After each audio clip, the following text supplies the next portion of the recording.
Сәлеметсіңдер ме балалар? Әліпби сабағына қош келдіңдер. Бүгінгі сабағымыздың тақырыбы ж дыбысы мен әрпі. Сабағымыздың мақсаты сюжетті сурет бойынша әңгіме құрайсыңдар. Құраған әңгімелеріңнен сөйлемді, сөйлемнен жаңа үйретілетін дыбысы бар сөзді бөліп аласыңдар. Бөлініп алынған сөзге дыбыстық талдау жасайсыңдар.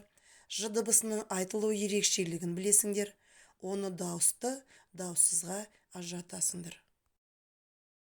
Сабағымызды мына өлең жолдарымен бастайық. Мені мұқият тыңдап, менен соң қайталап шығыңдар. Білер қазақ баласы, сәлем сөздің анасы. Көп танысты көреміз, алдымыздан кезіккен. Бәріне де ізетпен еліп сәлем береміз. Жақсы балалар, сабағымызды ары қарай жалғастырайық. Айтыңдаршы, дыбыс дегеніміз не? Дауысты дыбыс дегеніміз не? Ал дауыссыз дыбыс дегеніміз не?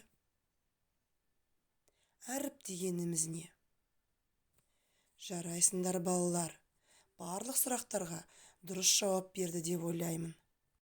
Балалар, бүгінгі өтетін тақырыбымыз ж дыбысы мен әрпі. Ж дауыссыз дыбыс, және ол көк түспен белгіленеді. Балалар, суретке назар аударайықшы. Тауда қандай жарыс өтті?